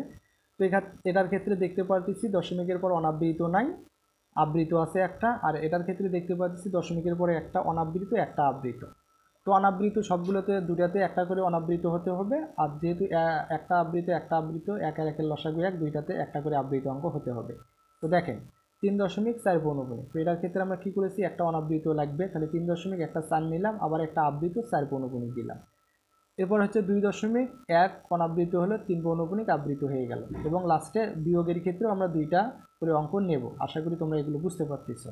তো এখন 4 থেকে 3 বাদ দিলে 1, যেহেতু বিয়োগ করবো, আবার 4 থেকে 3 বাদ দিলে 1 হাতে থাকে না, 4 থেকে 3 বাদ দিলে 1, 4 থেকে 1 বাদ দিলে 3, 3 থেকে 2 বাদ দিলে 1, তাহলে 1.3 1 পৌনপুনিক, তো এটাই হচ্ছে অ্যান্সার। এরপরে খ নাম্বার প্রশ্নটা দেখেন, 5.1 পৌনপুনিক 2 পৌনপুনিক, এখানে অনাবৃত নাই, আবৃত দুইটা, আর এটার ক্ষেত্রে একটা আবৃত একটা অনাবৃত। যেহেতু এটা তো অনাবৃত নাই, এখানে একটা অনাবৃত, তো দুইটাতে একটা করে অনাবৃত হতে হবে, আর এখানে দুইটা আবৃত, এখানে একটা আবৃত, তাহলে 2 আর 1 লসাগু 2, তার মানে দুইটাতে দুইটা করে আবৃত হতে হবে। তো দেখেন 5.1 পৌনপুনিক 2 পৌনপুনিক, একটা আবৃত নেব, অনাবৃত নেব, এই কারণে 1 নিলাম, এরপরে 2 পৌনপুনিক 1 পৌনপুনিক, তাহলে দুইটা আবৃত হয়ে গেল। এরপরে হচ্ছে সেমভাবে এটার ক্ষেত্রে 3.4 5 পৌনপুনিক, তো আমাদের একটা হচ্ছে অনাবৃত লাগবে, তাহলে 4, আর দুইটা আবৃত লাগবে 5 পৌনপুনিক 5 পৌনপুনিক, দুইটা আবৃত, এবং হিসাবের সুবিধার্থে আমরা দুইটা করে অঙ্ক আবার এখানে নিলাম। ঠিক আছে, আশা করি আপনারা এগুলো বুঝতে পারতেছেন। তো 11 থেকে 5 বাদ দিলে 6, হাতে থাকে 1, 11 5 6, 12 থেকে 6 বাদ দিলে 6, হাতে থাকে 1, 11 5 6, 11 থেকে 6 বাদ দিলে 5, হাতে থাকে 1, 11 5 6, 12 থেকে 6 বাদ দিলে 6, হাতে থাকে 1, 11 4 5, 11 থেকে 5 বাদ দিলে 6, হাতে থাকে 1, 11 3 4, 12 থেকে 4 বাদ দিলে 1। ঠিক আছে, তাহলে 1.6 6 পৌনপুনিক 5 পৌনপুনিক, 1.6 6 পৌনপুনিক 5 পৌনপুনিক, এটাই হচ্ছে আমাদের বিয়োগফল। এরপর হচ্ছে গ নাম্বার যে প্রশ্নটা আছে একটু লক্ষ্য করেন। 8.49, এখানে কোনো অনাবৃত নাই, আর এখানে হচ্ছে আমাদের এখানে অনাবৃত আছে দুইটা, আবৃত নাই, এখানে অনাবৃত একটা, আবৃত দুইটা, তাহলে দুইটাতে আমাদের দুইটা করে অনাবৃত লাগবে, আর যেহেতু এখানে দুইটা আবৃত এখানে নাই, দুইটাতে দুইটা করে আবৃত লাগবে। ঠিক আছে, তো দেখেন তাহলে 8.49 আমাদের দুইটা অনাবৃত হলো, এখন দুইটা আবৃত লাগবে, যেহেতু এখানে কোনো আবৃত অঙ্ক নাই, তার কারণে দুইটা শূন্য নিয়ে তাদের উপর পৌনপুনিক বিন্দু দিতে হবে। আর সেমভাবে এক্ষেত্রে 5.35 আমাদের দুইটা অনাবৃত হলো, এখন আবৃত, তাহলে 6 পৌনপুনিক আবার 5 পৌনপুনিক, তাহলে দুইটা কি হয়ে গেল, আবৃত হয়ে গেল, এবং 6 5 হিসাবে সুবিধার্থে আমরা এগুলো নেব। আশা করি আপনারা এগুলো বুঝতে পারতেছেন। 10 থেকে 5 বাদ দিলে 5, হাতে থাকে 1, 11 6 7, 10 থেকে 7 বাদ দিলে 3, হাতে থাকে 1, 11 5 6, 10 থেকে 6 বাদ দিলে 4, হাতে থাকে 1, 11 6 7, 10 থেকে 7 বাদ দিলে 3, হাতে থাকে 1, 11 5 6, 9 থেকে 6 বাদ দিলে 3, হাতে থাকে 1, 11 3 4, 4 4 মিলিয়ে গেলে, আচ্ছা তাহলে আমাদের এখানে কি হলো, হাতে থাকে 1, 11 5 6, 10 থেকে 6 বাদ দিলে 4, হাতে থাকে 1, 11 6 7, 10 থেকে 7 বাদ দিলে 3, হাতে থাকে 1, 11 5 6, 9 থেকে 9 থেকে 5 বাদ দিলে 3, হাতে থাকে না, 4 থেকে 3 বাদ দিলে 1, আর এখানে 8 থেকে 5 বাদ দিলে 3। ঠিক আছে, তাহলে দেখেন এখানে যদি দুইটা অঙ্ক আবৃত, 3 পৌনপুনিক 4 পৌনপুনিক, তাহলে 3.13 3 পৌনপুনিক 4 পৌনপুনিক, তো এটা আসলে আমাদের বিয়োগফল। ঘ নাম্বারটা একটু লক্ষ্য করেন। তো এই ক্ষেত্রে দেখা যাচ্ছে দুইটা অনাবৃত, একটা আবৃত, এখানে একটা আবৃত, তিনটা অনাবৃত, তাহলে যেহেতু সর্বোচ্চ দুইটা অনাবৃত আছে, দুইটাতে দুইটা করে অনাবৃত হবে, এখানে একটা আবৃত, তিনটা অনাবৃত, 1 আর 3 লসাগু 3, দুইটাতে তিনটা করে আবৃত হতে হবে। তো দেখেন 19.34 5 পৌনপুনিক, তাহলে দুইটা করে অনাবৃত, তাহলে 3 4 দুইটা অনাবৃত হলো, এখন হলো তিনটা করে আবৃত, তাহলে তিনটা 5 নিয়ে প্রথমটার উপর লাস্টেটার উপর পৌনপুনিক দিব, এবং লাস্টে আরও দুইটা 5 নেব, যেহেতু 5-এ শুধু আবৃত হচ্ছে। এরপর হচ্ছে 13.2টা অনাবৃত লাগবে, তাহলে এখানে একটা অনাবৃত আছে, তো পরবর্তী 3 নিলাম, 2 3, এরপরে হচ্ছে 4 9 আবার 3, তাহলে তিনটা আমাদের আবৃত হয়ে গেল। এরপরে হচ্ছে আবার হলো 4 9, আমরা দুইটা অঙ্ক অতিরিক্ত নিলাম। তো এখন আমরা যদি হচ্ছে কি করি, যোগ করে দেই, বিয়োগ যদি করি, তাহলে 15 থেকে 5 বাদ দিলে 15 থেকে 9 বাদ দিলে 6, হাতে থাকে 1, 1 4 5, 5 5 মিলিয়ে গেলে 0, তাহলে 5 থেকে 5 বাদ দিলে 0, এরপরে হচ্ছে 5 থেকে 3 বাদ দিলে 2, 15 থেকে 9 বাদ দিলে 6, হাতে থাকে 1, 1 আর 5-এ 1 আর 4 5, 5 5 মিলিয়ে গেলে 0, 4 থেকে 3 বাদ দিলে 10.9 বাদ দিলে 6, 1 মিলিয়ে গেলে 0, বাম পাশে 0 বসে না, 6.11 0 15 6 15 2 15, তো এটা হচ্ছে আমাদের অ্যান্সার। এবারে নাম্বার কি আছে যে করো, ঠিক আছে, তো দেখো 3 15 0.6, তো গুণনের ক্ষেত্রে যেহেতু এগুলো আবৃত, তো আমরা প্রথমত সাধারণ ভগ্নাংশে রূপান্তর করব। 0.15 কিভাবে সাধারণ ভগ্নাংশে রূপান্তর করতে হয় অবশ্যই মানে, তো প্রথমত আবৃতে এবং পৌনপুনিক, অর্থাৎ দশমিক এবং পৌনপুনিক বাদে পুরো সংখ্যাটা লিখব, আবৃত অঙ্ক ছাড়া যেটা আছে সেটা বিয়োগ করব, যেহেতু এখানে কিছু নাই তার কারণে 0 বিয়োগ করব, আর দশমিকের পর একটা আবৃতের কারণে নিচে একটা 9, তাহলে 3/9 3 দ্বারা ভাগ করলে 1/3, তাহলে 0.3 পৌনপুনিক, এটাকে আমরা সাধারণ ভগ্নাংশ করে এবং সংক্ষিপ্ত করে পাইলাম 1/3। এখন 0.6 পৌনপুনিককে আমরা সাধারণ ভগ্নাংশে প্রকাশ করব, তাহলে দশমিক পৌনপুনিক বাদে 6, কিছু নাই মানে 0 বাদ দিলাম, এক দশমিকের পর একটা আবৃত্তির কারণে একটা 9, তাহলে 6/9। আমরা যদি 3 দ্বারা কাটাকাটি করি তাহলে 2/3 পাই। তাহলে এখন আমরা হচ্ছে দুইটারে সাধারণ ভগ্নাংশ পেয়ে গেলাম, একটা হলে 1/3, একটা হলে 2/3। তো এখন গুণ করলাম 1/3 গুণন 2/3। তা গুণনের ক্ষেত্রে লব লব গুণ, হর হর গুণ, 1 আর 2 গুণ করলে 2 অক্ষে 2, 3 আর 3 গুণ করলে 3 ত্রিকে 9। ঠিক আছে, তো 2কে 9 দ্বারা ভাগ করলে 0.222 এভাবে আসতে থাকে, এই কারণে লিখতে পারি 0.2 পৌনপুনিক। এরপরে খ নাম্বার প্রশ্নটা, দশমিক পৌনপুনিক বাদে পুরো সংখ্যাটা থেকে আমাদের হচ্ছে আবৃত ছাড়া 2 আছে, 2 বাদ দিলাম, 24 থেকে 2 বাদ দিলে 22, আর দশমিকের পর একটা আবৃতের কারণে একটা 9, তো 22/9। সেমভাবে 0.8 পৌনপুনিক 1 পৌনপুনিক, তো দশমিক পৌনপুনিক বাদে পুরো সংখ্যাটা 81। তো এখানে অনাবৃত কোনো অঙ্ক নাই, বা আবৃত অঙ্ক ছাড়া কোনো অঙ্ক নাই, তার কারণে 0 বাদ দেব। দশমিকের পরে 2টা আবৃতের কারণে নিচে 2টা 9 লিখব। তো 81/99। তো আমরা হচ্ছে এখানে সংক্ষিপ্তকরণ করলে পাই 9/11। তো এখন আমরা হচ্ছে গুণন করব 22/9 গুণন 9/11, তাহলে 9 9 বাদ যায়, 22/11, 22কে 11 দ্বারা ভাগ করলে 2। ঠিক আছে, এরপর হচ্ছে গ নাম্বার প্রশ্নটা একটু লক্ষ্য করেন। তাহলে 0.62 পৌনপুনিক, তো এটাকে যদি সাধারণ ভগ্নাংশে প্রকাশ করি তাহলে দশমিক পৌনপুনিক বাদে পুরো সংখ্যাটা 62, সেখান থেকে আবৃত অঙ্ক ছাড়া 6 আছে, 6 বাদ দেব, দশমিকের কারণে 9, দশমিক একটা অনাবৃতের কারণে একটা 0, 62 থেকে 6 বাদ দিলে 56, নিচে 90, সংক্ষিপ্ত 2 দ্বারা ভাগ করলে 28/45 পাই। 0.3 পৌনপুনিক এখন দেখি, দশমিক পৌনপুনিক বাদ দিয়ে পুরো সংখ্যা 3, তার থেকে কিছু নাই মানে 0 বাদ, তো 3/9, তো 3 দ্বারা কাটলে 1/3।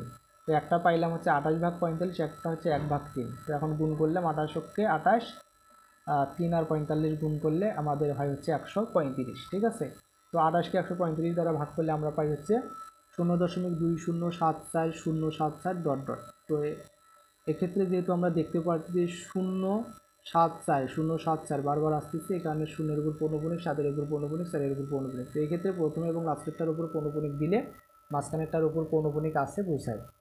এরপরে যে ঘ নাম্বার প্রশ্নটা আছে লক্ষ্য করেন। তাহলে 42.1 পৌনপুনিক 8 পৌনপুনিক, তো পৌনপুনিক এবং দশমিক পৌনপুনিক বাদে পুরো সংখ্যাটা লিখলাম। এখন পৌনপুনিক আবৃত অঙ্ক ছাড়া যেটা আছে সেটা বাদ দিলাম, দশমিকের পর 2টা আবৃতের কারণে নিচে 2টা 9, এখান থেকে বিয়োগ করলে পাই 4,176/99, সংক্ষিপ্তকরণ করলে পাই 464/11। তো আশা করি আপনারা এগুলো অবশ্যই বুঝতে পারতেছেন। আর 0.28 পৌনপুনিক, এটাকে দশমিক পৌনপুনিক বাদ দিয়ে পুরো সংখ্যা 28, আবৃত অঙ্ক ছাড়া 2 আছে, 2 বাদ দিলাম, দশমিকের পরে একটা আবৃতের কারণে 9, দশমিকের পরে একটা অনাবৃতের কারণে একটা 0, তো এখান থেকে আমরা পাই 13/45। তো এখন আমরা গুণন করব, তাহলে 464/11 গুণন 13/45। তো এখান থেকে আমরা পাই হচ্ছে 6032/495। তো ভাগ করলে আমরা পাই 12.188585, অর্থাৎ 8+8+5 বারবার আসতেছে, এই কারণে 12.18 পৌনপুনিক 5 পৌনপুনিক। তো এটাই হচ্ছে আসলে অ্যান্সার। এরপর হচ্ছে 18 নাম্বার, ভাগ করো। তো এগুলো হচ্ছে আমাদের আবৃত দশমিক ভগ্নাংশ। তো এদের ভাগের ক্ষেত্রে কি করব, সেম আমরা আগে এদের কাছে সাধারণ ভগ্নাংশে প্রকাশ করব, এরপরে ভাগ চিহ্নকে আমরা হচ্ছে গুণন চিহ্নে রূপান্তর করে লব লব গুণ হর হর গুণ করব। ঠিক আছে, তাহলে 0.3 পৌনপুনিক, এটাকে লেখা যায় দশমিক পৌনপুনিক বাদ দিয়ে পুরো সংখ্যা 3, কিছু নাই মানে 0 বাদ, দশমিকের পরে একটা আবৃতের কারণে একটা 9, তাহলে 3/9, এখান থেকে পাই 1/3। সেমভাবে 0.6, এখান থেকে আমরা হচ্ছে দশমিক পৌনপুনিক বাদ দিয়ে 6, কিছু নাই মানে 0 বাদ, আর দশমিকের পর একটা আবৃতের কারণে 9, তো এখান থেকে পাই হচ্ছে 2/3। তো এখন আমরা তাহলে একটা পাইলাম 1/3 ভাগ 2/3, এখন এই ভাগটাকে গুণন চিহ্নে রূপান্তর করে নিচেরটা উপরে গেলে উপরেরটা নিচে আসলো। ঠিক আছে, তাহলে 3 আর 3 বাদ যায়, তাহলে হাফ, তো হাফ সমান লিখতে পারি 0.5, এটাই হচ্ছে অ্যান্সার। সেমভাবে খ নাম্বার প্রশ্নটা একটু লক্ষ্য করেন। 0.35 পৌনপুনিক, তাহলে দশমিক পৌনপুনিক বাদে 35, সেখান থেকে পৌনপুনিক ছাড়া 3 আছে, 3 বাদ দিলাম, দশমিকের পরে একটা আবৃতের কারণে 9, একটা অনাবৃতের কারণে 0, 32, তাহলে এখান থেকে আমরা পাই 16/45। সেমভাবে 1.7 পৌনপুনিক, তো দশমিক পৌনপুনিক বাদ দিয়ে 17, এখান থেকে পৌনপুনিক ছাড়া 1 আছে, 1 বাদ দিলাম, নিচে দশমিকের পর একটা আবৃত্তির কারণে 9, তো এখান থেকে পাই 16/9। তাহলে 16/45 ভাগ 16/9। তো এখন ভাগ চিহ্নটাকে গুণন চিহ্নে রূপান্তর করে 9টা গেল উপরে, 16টা আসলো নিচে। তাহলে আমরা এই 16 বাদ দিতে পারি 9/45। ঠিক আছে, তো আমরা হচ্ছে 9 দ্বারা যদি ভাগ করি, 9 × 9 5 নং 45, তাহলে 1/5। তো 1কে 5 দ্বারা ভাগ করলে 0.2। তো এটাই আসলে অ্যান্সার। এরপরে যে গ নাম্বার প্রশ্নটা আছে একটু লক্ষ্য করেন। তাহলে দশমিক পৌনপুনিক বাদ দিয়ে পুরো সংখ্যাটা লিখলাম। এরপর হচ্ছে পৌনপুনিক ছাড়া 2, 3 আছে, তাহলে 23 বিয়োগ করব। দশমিকের পরে একটা আবৃত্তির কারণে 9, একটা অনাবৃত্তির কারণে 0। তো এখান থেকে আমরা পাইছি 107/45। আর এখান থেকে 0.45 পৌনপুনিক। তো দশমিক পৌনপুনিক বাদ দিয়ে পুরো সংখ্যা 45, সেখান থেকে 4 বাদ দিলাম। দশমিকের পরে একটা আবৃত্তির কারণে 9, একটা অনাবৃত্তির কারণে 0। তো এখান থেকে পাই 41/90। তো এখন 107/45 ভাগ 41/90। তো ভাগটাকে গুণন চিহ্নে রূপান্তর করে 90টা উপরে, 41টা নিচে আসলো। ঠিক আছে, তো এখন আমরা যদি হচ্ছে 90 আর 45 কাটাকাটি করার পর এগুলো লব গুণ হর গুণ করলে পাই 214/41। তো 214কে 41 দ্বারা ভাগ করলে 5.2195 121951। তো এক্ষেত্রে আমরা দেখতে পাচ্ছি 21951, 21951। তাহলে 21951 বারবার আসতেছে, এই কারণে 2 এর উপর পৌনপুনিক এবং লাস্টেরটা 1 এর উপর পৌনপুনিক দিলাম, মানে সবগুলোর উপরে পৌনপুনিক আছে বুঝাইতেছি। ঠিক আছে, এরপর হচ্ছে ঘ নাম্বার প্রশ্নটা একটু লক্ষ্য করেন। তো দশমিক এবং পৌনপুনিক বাদ দিয়ে পুরো সংখ্যাটা লিখলাম। আবৃত অঙ্ক ছাড়া 1 অবশিষ্ট থাকে, সেটা বাদ দিলাম, এবং দশমিকের পরে 3টায় আবৃত, 3টা নয়, যেহেতু অনাবৃত নাই তার কারণে এখানে 0 দিলাম না।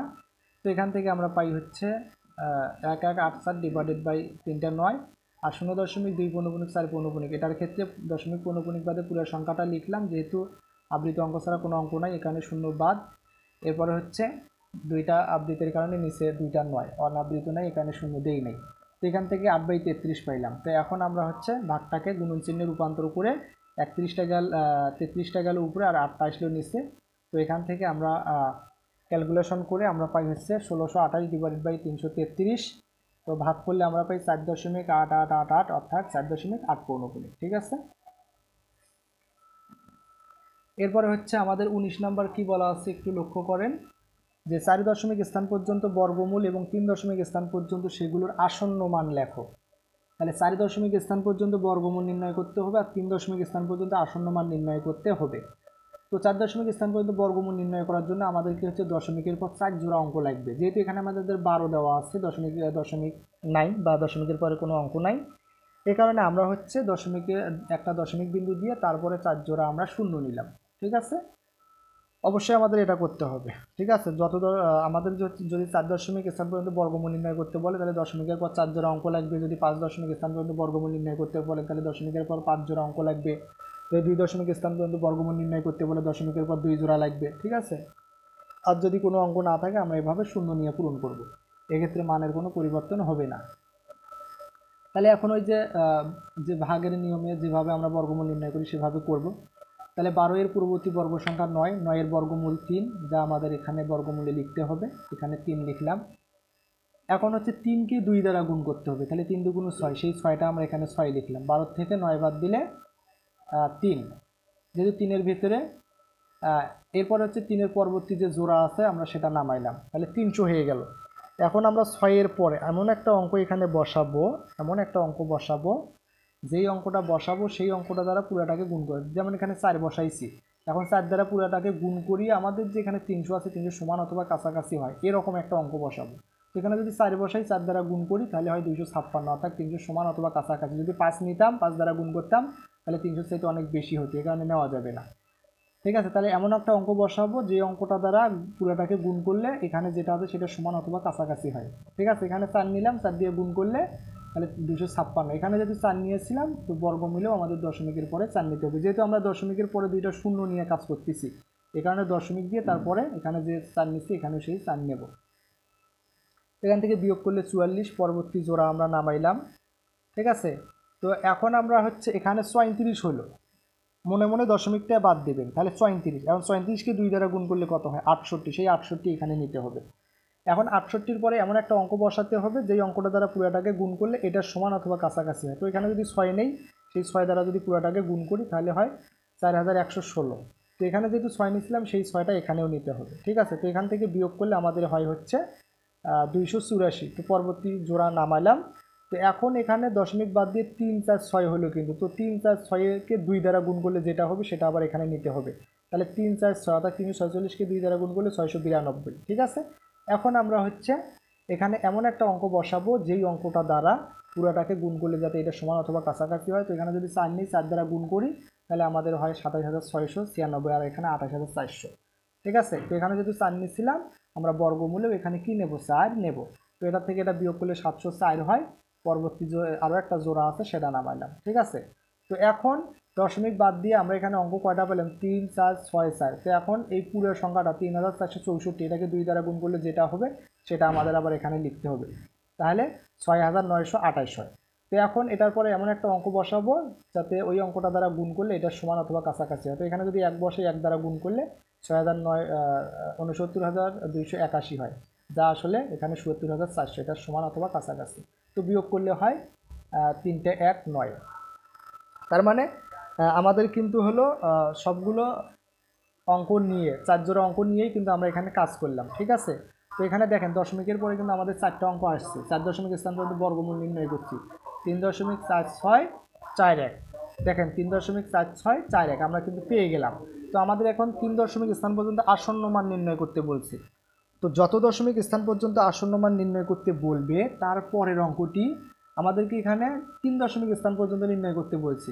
তো এই যে আমাদের এখানে দশমিকের পর 4টা অঙ্ক আছে, কিন্তু 3টা অঙ্ক 3 দশমিক স্থান পর্যন্ত অথবা দশমিকের পর 3টা অঙ্ক থাকবে। তো এখন এখানে দেখা যাচ্ছে দশমিকের পর 4টা। তো 4 নাম্বার অঙ্কটা আসলে কত, 1, অর্থাৎ 4 নাম্বার অঙ্কটা যত দশমিক স্থান পর্যন্ত বর্গমূল নির্ণয় করতে বলবে তারপরের অঙ্কটা যদি 0 1 2 3 বা 4 হয় তাহলে পূর্বের অঙ্কের সাথে 1 যোগ হবে না। যেহেতু এখানে লাস্টের অঙ্কটা 1, এই কারণে পূর্বের অঙ্ক যে 4 তার সাথে 1 যোগ হবে না, অর্থাৎ 0 1 2 3 বা 4 হলে যোগ হবে না। এখন যদি 1 না হয়ে অথবা 1 2 3 4 এর ভিতরে না থেকে যদি 5 6 7 8 বা 9 হয় তাহলে পূর্বের অঙ্কের সাথে 1 যোগ হতো। এখানে যদি 5 হতো, লাস্টের অঙ্কটা 1 এর পরিবর্তে যদি 5 হতো তাহলে 4 এর সাথে 1 যোগ হতো। যদি এখানে 6 হতো তাহলে 4 এর সাথে 1 যোগ হতো, ঠিক আছে। যেহেতু এখানে 1 তার কারণে কোনো যোগ হবে না, জাস্ট আমরা 3.464। তো এটাই হচ্ছে আমাদের 3 দশমিক স্থান পর্যন্ত আসন্ন মান।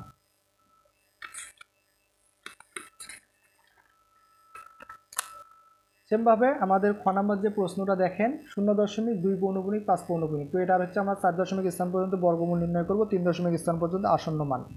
তো এই কারণে দশমিকের পর আমাদের 4 জোড়া অঙ্ক লাগবে, এখানে 1 জোড়া আছে। তো আমরা আরও হচ্ছে 3 জোড়া 2 5 2 5, যেহেতু 2 5 এখানে কোনো আবৃত অঙ্ক দেখা যাচ্ছে তার কারণে 3 জোড়া আমরা 2 5 নিতে পারি, ঠিক আছে। তো এখন হচ্ছে এখানে যেহেতু দশমিকের পরের আমাদের দশমিকের আগে কোনো অঙ্ক নাই, এই কারণে আমাদের বর্গমূলে দশমিক দিতে হবে। তো 25-এর পূর্ববর্তী বর্গ সংখ্যা অথবা 25 নিজেই হচ্ছে একটা পূর্ণবর্গ সংখ্যা, তার কারণে পূর্ববর্তী বর্গ সংখ্যা 25 এবং 25-এর বর্গমূল 5 আমরা দশমিকের পরে নেব, বর্গমূলে নেব। এখন এই 5কে 2 দ্বারা গুণ করলে হয় 10, সেই 10 আমরা এখানে নিলাম, ঠিক আছে। তো 25 বাদ দিলে 0, এখানে নেব না। পরবর্তী জোড়া 25 নিলাম, ঠিক আছে। তো এখানে আমাদের কিন্তু আছে হলো 10। তো আমরা 10-এর পরে যদি একও নেই, 10-এর পরে যদি একও নেই, আমরা এক জোড়া কিন্তু নামালাম। এই জোড়ার হিসাব আগে আপনারা করেন না, মনে করেন এই জোড়া নাই। তো এখানে 5কে 2 দ্বারা গুণ করে হলো 10, ঠিক আছে। তো এখানে আমরা হচ্ছে পরে যদি 10-এর পরে যদি একও নেই তাহলে 101 হয়, কিন্তু আমাদের এখানে আছে 25। তো 25-এর ভেতরে কিন্তু আমরা 101 দ্বারা দিতে পারতেছি না, তার কারণে পরবর্তী আমরা আরও এক জোড়া নামাইলাম। তাহলে একসাথে যদি 2 জোড়া নামাইলাম, এই কারণে আমাদের বর্গমূলেও একটা শূন্য দিতে হবে, আমাদের হচ্ছে এখানেও একটা শূন্য দিতে হবে। এই কারণে এই শূন্যটা কিন্তু এখানে আসলো, ঠিক আছে। আশা করি আপনারা বুঝতে পেরেছেন। তো এখন হয়ে গেল এখানে 100। তো এখন আমরা যদি হলো এখানে 100 আর এখানে হলো 2525, তো আমরা যদি 100-র পরে কত বসাইলে এবং সেটা দ্বারা পুরাটাকে গুণ করলে 2525-এর সমান অথবা কাছাকাছি হবে। এখানে 2 যদি নেই, সেই 2 দ্বারা যদি পুরাটাকে গুণ করি তাহলে হয় 2004, ঠিক আছে। অর্থাৎ 2525-এর সমান অথবা কাছাকাছি। এখানে যেহেতু 2 নিয়েছি সেই 2টা এখানেও নেব। তো এখানে বিয়োগ করলে হয় 521, পরবর্তীতে আরও একটা জোড়া আছে সেটা নামাইলাম। তো এখন এখানে 502, এই 502-কে 2 দ্বারা গুণ করলে হয় 1004, সেটা নিলাম। এখন 1004-এর পরে কত বসাইলে এবং সেটা দ্বারা পুরাটাকে গুণ করলে আমাদের এটা সমান অথবা কাছাকাছি হবে। তো এখানে যদি 5 নেই, 5 দ্বারা যদি গুণ করি তাহলে হয় 50,225। এখানে 52,125 আর এখানে 50,225। তো এখানে যেহেতু 5 নিচ্ছিলাম, আমাদের বর্গমূলেও 5 নিতে হবে। তো এখন বিয়োগ করলে আমাদের হয় 1900। তো আমাদের মূল টার্গেট হচ্ছে দশমিকের পর 4টা অঙ্ক আসা। তো দশমিকের পর কিন্তু আমরা 4টা অঙ্ক পাইছি, তাই কি না? তো আমাদের হচ্ছে 3 দশমিক স্থান পর্যন্ত বর্গমূল নির্ণয়, আসন্ন মান নির্ণয় করতে হবে। তো দেখা যাচ্ছে 3 দশমিক স্থানের পরের যে অঙ্কটা সেটা হচ্ছে 5, তার কারণে পূর্বের অঙ্কের সাথে 1 যোগ হবে, তাহলে 2 এর সাথে আমাদের 1 যোগ হয়ে 3 হয়ে যাবে। অর্থাৎ যত দশমিক স্থান পর্যন্ত আসন্ন মান নির্ণয় করতে হবে, আমরা 3 দশমিক স্থান অর্থাৎ দশমিকের পর 3টা নেব, কিন্তু তার পরের অঙ্কটা যদি 5, 6, 7, 8 বা 9 হয় তাহলে পূর্বের অঙ্কের সাথে 1 যোগ হবে। যেহেতু এখানে 5, তাহলে পূর্বের অঙ্ক 2 এর সাথে 1 যোগ হয়ে 3 হয়ে গেল, অর্থাৎ 0.503। এটাই হচ্ছে আসলে আমাদের অ্যান্সার। এবার গ নম্বর প্রশ্নটা একটু লক্ষ্য করেন। 1.34 পৌনপুণিক। তো আমাদের কি করতে হবে? 4 দশমিক স্থান পর্যন্ত বর্গমূল নির্ণয় করতে হবে। তো এই কারণে দশমিকের পর আমাদের 4 জোড়া অঙ্ক নিতে হবে। তাহলে 1.34, যেহেতু 4 শুধু আবৃত, এই কারণে 4 4 4 4 4 4, তাহলে আমাদের 4 জোড়া হয়ে গেল। তো আমরা হচ্ছে 1-এর পূর্ববর্তী বর্গ সংখ্যা 1, 1-এর বর্গমূল 1, 1 থেকে 1 বাদ দিলে 0, 0 নেব না। এবার দশমিকের পরবর্তী 2টা অঙ্ক আমরা নামাইলাম। এখন আমরা দশমিকের কাজ করব, ঠিক আছে? তো আমরা এখানে যে 1 পাইছিলাম, সেই 1কে যদি 2 দ্বারা গুণ করি তাহলে 2 1 কে 2 হয়। তাই 2 এর পরে যদি আমরা 1 নেই, সেই 1 দ্বারা 21কে গুণ করলে 21, যা এটা সমান অথবা কাছাকাছি হয়।